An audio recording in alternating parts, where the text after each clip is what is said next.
పశ్చిమ గోదావరి జిల్లా నరసాపురంలో మత్స్యకార సహకార సంఘం నూతన పాలకవర్గ అధ్యక్షులుగా మైలా వసంతరావు ప్రమాణ స్వీకారం చేశారు. ఈ ప్రమాణ స్వీకారంలో మంత్రి నిమ్మల రామానాయుడు పాల్గొని మైలా వసంతరావుని ఘనంగా సత్కరించారు.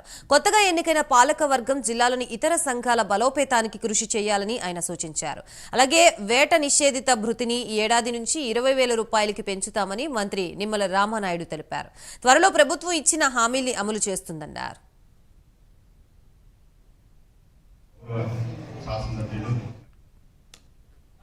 ఆ వేట నిషేధ సమయంలో 20,000 రూపాయలు ఇస్తామని ఏదైతే మనం హామీ ఇచ్చామో అది రేపు మే నెలలోనే వాళ్ళకి ఆ యొక్క సీజన్ కి ముందుగానే ఆ యొక్క మత్స్యకారులకు కూడా 20,000 రూపాయలు వాళ్ళకి అందజేయాలని సూత్రప్రాయంగా చంద్రబాబు నాయుడు గారు కానీ పవన్ కళ్యాణ్ గారు కానీ మంత్రి మండలిలో మరి అటువంటి ఇష్యూస్ టైంలో కూడా అగ్నికుల క్షత్రియుల గురించి మత్స్యకారుల గురించి ఆ క్యాబినెట్ లో అంత సుదీర్ఘమైనటువంటి డిస్కషన్ జరిగింది అని అంటే తెలుగుదేశం, జనసేన, బీజేపీ, ఎన్డీఏ ప్రభుత్వం అగ్నికుల క్షత్రియుల పట్ల ఎంత మరి అభిమానం కానీ ఏదైతే వాళ్ళ సంక్షేమానికి కానీ కట్టుబడి ఉందో, వాళ్ళకి ఇచ్చినటువంటి మాటకు కట్టుబడి ఎట్లా పనిచేయాలో కూడా మరి ఈ ప్రభుత్వం అనుభవం కూడా గుర్తు పెట్టుకుందనే దానికి ఇన్ని కష్టాల మధ్య కూడా మీ కష్టం తీర్చాలనే ఆలోచనతో ఈ ప్రభుత్వం ఏదైతే పనిచేస్తుందో అదే ఒక ఉదాహరణ విషయం కూడా ఈ సందర్భంగా తెలియజేసుకుంటూ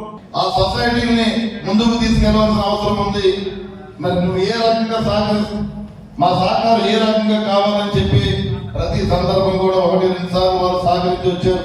వారందరికీ కూడా ప్రతి ఒక్కరికి కూడా వసంతరావు అధ్యక్షులుగా సహకరించినటువంటి మరి 15 మంది ఎమ్మెల్యేలకి కూడా నేను ప్రతి ఒక్కరికి పేరు నేను అభినందన తెలియజేసుకుంటాను. నేను కాంగ్రెస్ మాత్రం సొసైటీలో అన్ని సొసైటీలో ఉన్నాయి. ఎప్పటి నుంచో సుదీర్ఘంగా సమస్యలు పేరుకొని ఆయా సంఘాల్లో సొసైటీలో ఎందుకు ఉంది అన్రెస్ట్లో తెలియదు, కానీ అన్రెస్ట్ని సహకరించవలసిన బాధ్యత ఈనాడు చాలా చైర్మన్ ఇచ్చాం. ఇటు ముఖ్యమంత్రి చంద్రబాబు నాయుడు గారు కానీ ఉప ముఖ్యమంత్రి పవన్ కళ్యాణ్ గారు కానీ ఈవేళ కేంద్ర సహకారంతో, మోడీ గారి యొక్క సహకారంతో ఈ రాష్ట్రం కానీ ఈ దేశం యొక్క అభ్యున్నతికి మన అవసరాలు కూడా తీర్చడంలో ఉమ్మడి ప్రభుత్వం ముందుకెళ్తున్న సందర్భంలో రాష్ట్రంలో దేశంలో కూడా ఉమ్మడి ప్రభుత్వం 137 సంఘాలకు 135 సంఘాలకు ఓట్లు ఉన్నాయి.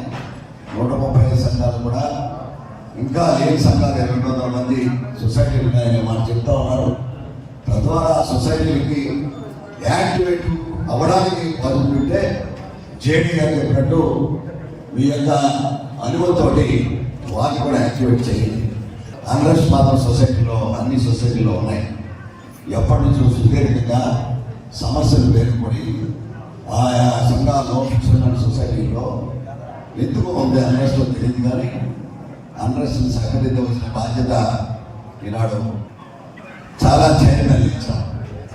ఇటు ముఖ్యమంత్రి చంద్రబాబు నాయుడు గారు కానీ ఉప ముఖ్యమంత్రి పవన్ కళ్యాణ్ గారు కానీ ఈవేళ కేంద్ర సహకారంతో, మోడీ గారి యొక్క సహకారంతో ఈ రాష్ట్రం కానీ ఈ దేశం యొక్క అభ్యున్నతికి మన అవసరాలు కూడా తీర్చడంలో ఉమ్మడి ప్రభుత్వం ముందుకెళ్తున్న సందర్భంలో రాష్ట్రంలో దేశంలో కూడా ఉమ్మడి ప్రభుత్వం